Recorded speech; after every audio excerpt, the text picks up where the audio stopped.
And I am Marilyn Weston. As I glance out the window, it's nice and light and bright out there. And something that brightens every Saturday morning for me is the fact that I'm going to speak to Darren Farwell and learn something I don't know about investing tax efficiently. And so far, he's never let me down, and it's been quite a few years, Darren. So good morning. Good morning, Marilyn.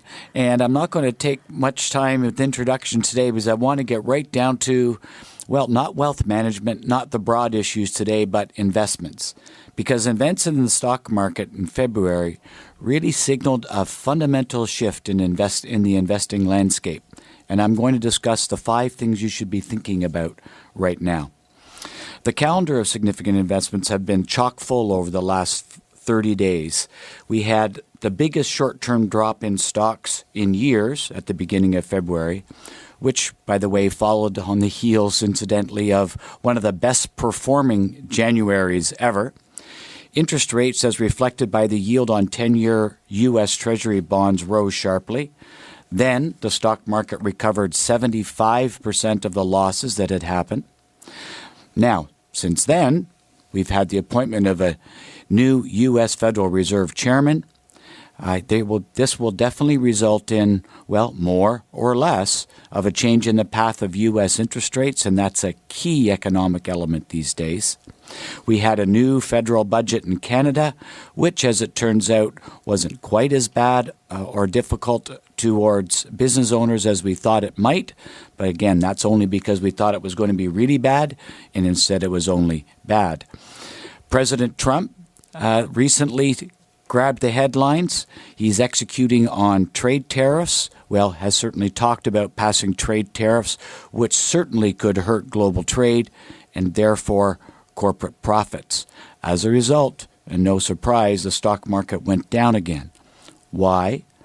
Because the value of stocks, and therefore the stock market, because the stock market is really just an aggregation of individual stocks, the values of stocks go up and down based on how much money companies are going to earn for their owners, shareholders. So, as stocks go up, when profits are going to go up, and stocks will go down on the view that profits might go down. So what the heck are we to make of all this news and all the changes that we've seen over these last 30 days? What does it say about the future? Well, today I'm not going to mince words. Listeners, the events of February, the stock market behavior in February was significant with a capital S. Now, I'd been thinking about how to explain all of this, and on Sunday past it sort of came to me on the breeze. How many of you remember being outside last Sunday?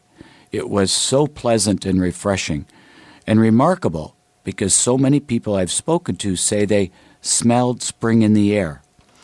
Of course, there's going to be a lot of wintry days before there's actual spring, but now we know spring is coming. Well, what happened in February in the stock market really indicated the same thing. Things are changing. We are in the latter stages of the investment cycle. Now, quite frankly, we could stay in the latter stages of the investment cycle for some time. It could be 2 years, maybe more, or less. No one knows. The world power brokers don't even know.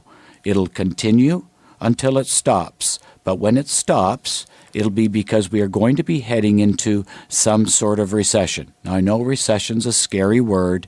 Doesn't need to be scary. The recession could be mild. It could be very short. It could be primarily in the United States. And remember, it could be years away. But like the winter turning to spring, it's coming. The investment cycle is changing. So if you haven't reviewed your investment strategy, it's time. And I don't mean just looking at your individual stocks or mutual funds. I'm talking about looking at your plans going forward.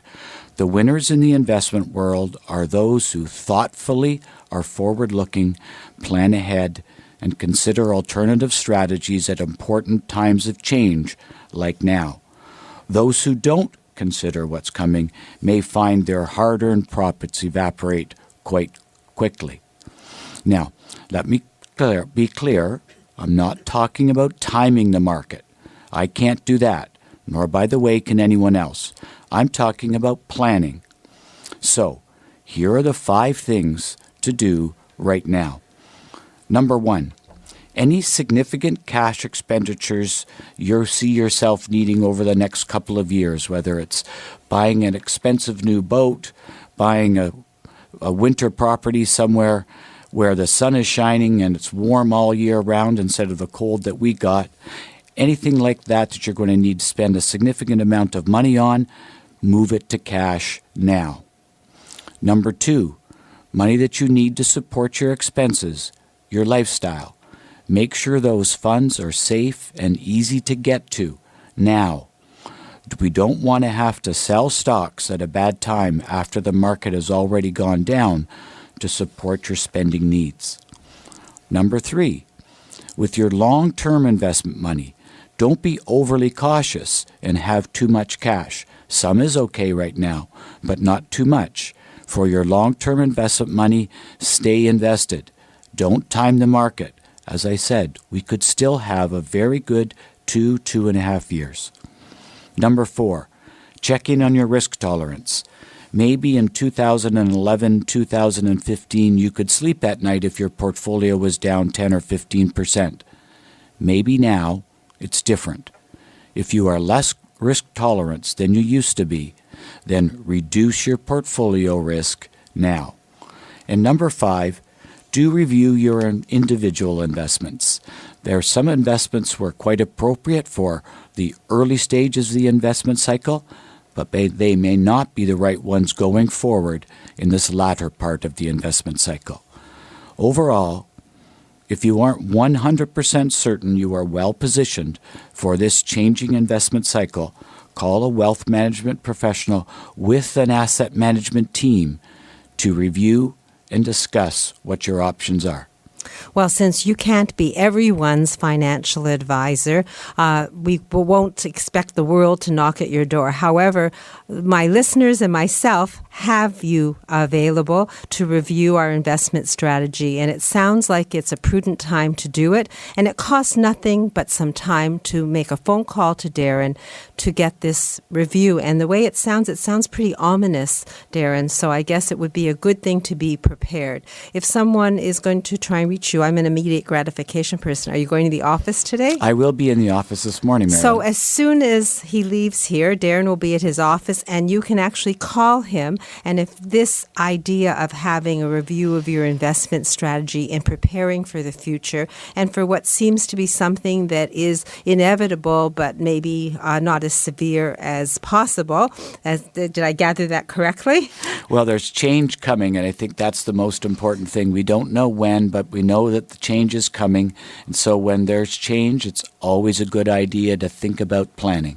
So you don't know what you don't know, and a second opinion is valuable, and planning for the future is invaluable. So call Darren at 416-863-7501. You can be prepared for the future. You can take action and be proactive rather than saying, if only I'd done this sooner. You can do it now, and all it's costing you is time. There's no obligation to get the information, and then you can make logical conclusions based on your comfort zone and what you think is right to do. So Darren Farwell, Scotia Wealth Management, 416-863-7501. That's 416-863-7501. Thanks for the heads up, Darren.